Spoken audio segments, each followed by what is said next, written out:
Hello everybody, it's Bourbon Bill, and tonight, a very special episode. We're diving into the newest yearly release from a non-distilling producer.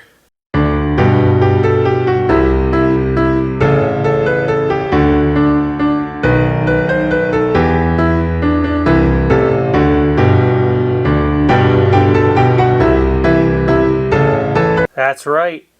It's Blood Oath Pact number 9. The reveal. Wow. So here it is, everybody. Pact number 9. Big shout out to my buddy Kevin for letting me borrow his bottle here so I can review it for you. First thing I noticed was everyone talks about, the presentation, the packaging, it's so nice. I beg to differ for a few reasons. This packaging sucks. Number one, wood's a little sharp. I feel like I'm going to catch a splinter. I feel like it's not as well done as it could be on the wood.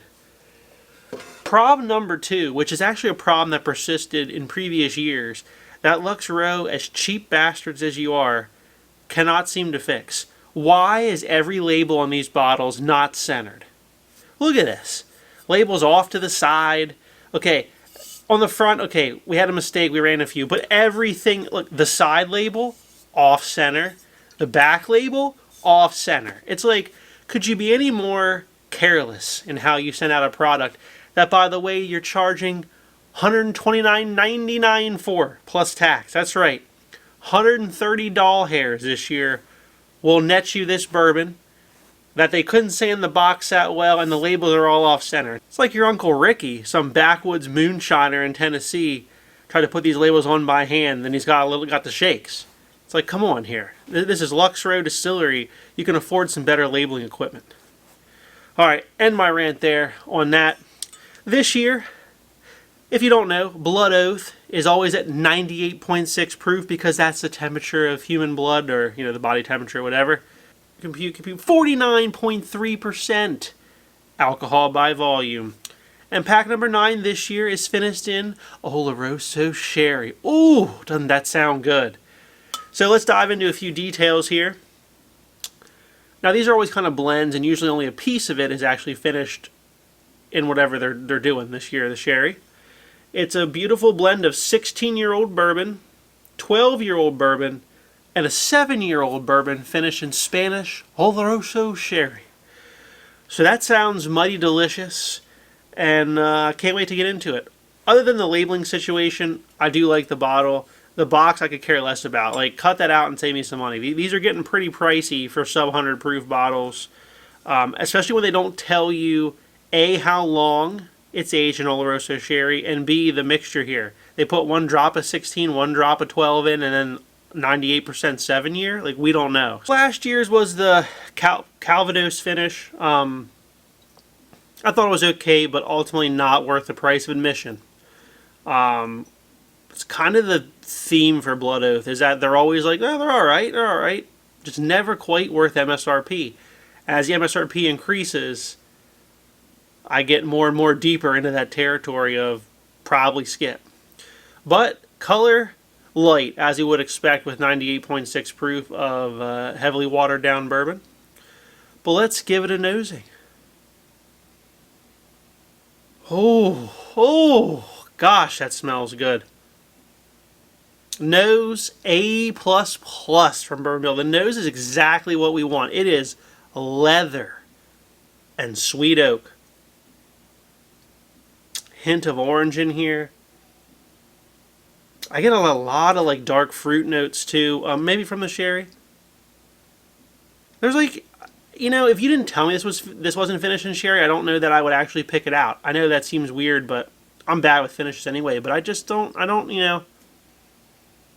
not like, that's sherry. It's just like, that's a sweet, well-aged bourbon. So I think there's a good proportion of the older stuff in here, I'll say. I don't know who Lux Row sourcing from, they don't disclose. However, they're owned by MGP. This kind of smells a little bit like MGP. Like, I'm pretty sure this is MGP distillate. Reminds me a lot of other MGP products. Let's take a sip. All right. Burst that sherry up front, and you get some nice dark fruits, a nice good bit of oak and leather, but it's thin. And like the initial burst of flavor is very good, but that initial burst of flavor, which is very elevated, dies off very quick. But there is a we'll say somewhat lingering finish of the drier leather oak notes that stick around. So if you wanted a fruity sip all the way through, it does not carry fruit all the way through. Let's take one more. All right, it's pretty good. Bourbon Bill score, we're gonna go with a B on this one. I think it's pretty good. I like that drier oak. If you don't like that, this is not going to be for you. There's a lot of that, especially on the finish here. My only real stickler with this is the price. I think it tastes good. I don't think they finish it in the sherry for very long.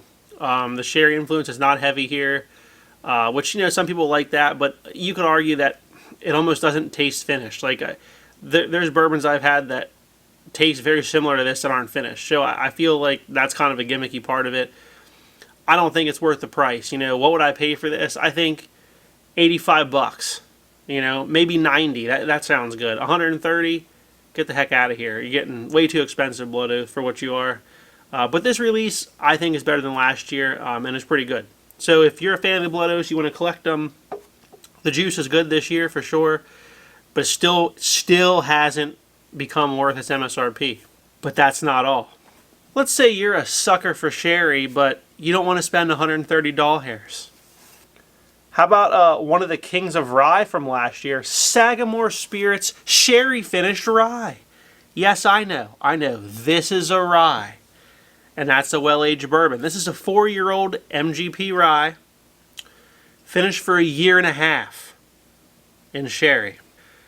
Also like $70, so we're talking like half price. We'll put it in the mini here. Also 106 proof. Yeah, 106 proof, 53% alcohol by volume. So, whoa, more proof, half the cost, defined year ranges and aging times. What the heck's going on? Full transparency. Can you see the color difference? I mean, look at that. The Sagamore is about 10 shades darker than this Blood Oath, which means I don't think they finished the Blood Oath very long in the sherry. Let's give the Sagamore a nosing here. Oh my god. Now that is a nose of sherry right there. Tons of red fruits and the rye spice on there. Obviously missing all of the well-aged bourbon notes that are in the Blood Oath, but if you like sherry, this has it in spades. Oh my god.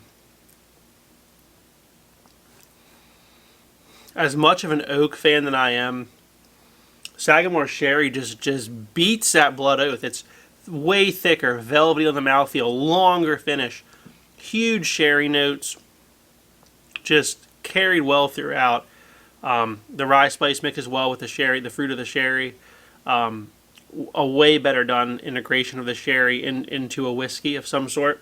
If you want sherry finished, I don't have any other sherry finished bourbons at the moment, but if you want a sherry finish, the Sagamore Sherry Rye is the real answer. But I wanted to kind of test my theory, is it MGP? So I pulled out another very expensive MGP product, the Remix Gatsby Reserve. 15-year-old cask strength MGP at 97.8 proof, compute, 48.9% alcohol by volume. So this is pure MGP, 15 years old. So it's kind of in between that 12 and 16-year-old range that they're talking about that's in the Blood Oath. But this is, you know, straight MGP. So I just wanted to see if this kind of tasted similar, if I would have added some sherry to it. So here's the Remus. Now keep in mind it is cask strength at 97, and it is a little bit darker than our Blood Oath. And I just don't get it. The Blood Oath is finished, so, you know, I don't know. Here's the Remus Gatsby Reserve. Oh yeah, that's, I think it's MGP. Smells very similar. This one has some orange notes that weren't present on there, but it has the same very, like, kind of sweet oak profile. You know, if you take away the sherry aspect of it, it's very similar. Let's take a sip. Yeah, I'm pretty sure the Blood Oath is using MGP, which then helps me make another comparison. Let's say you want low proof, not finished, but you want low proof, and you feel like spending. You got $100 burning a hole in your pocket, but you're 30 shy of the old Blood Oath Pact 9. What should you get? How about a Widow Jane Lucky 13 year? This was $100 when I bought it. I think they're up to like 120 now. So really almost the same price as a Blood Oath. And 93 proof, so it's for, for you low proof lovers. Wow. The complexity of flavor in this is quite high. I actually prefer this Lucky 13 over that Blood Oath. Yeah, wow. Complexity of flavor is higher in here. This is actually deeper, darker, and richer, despite not being finished. Much prefer this.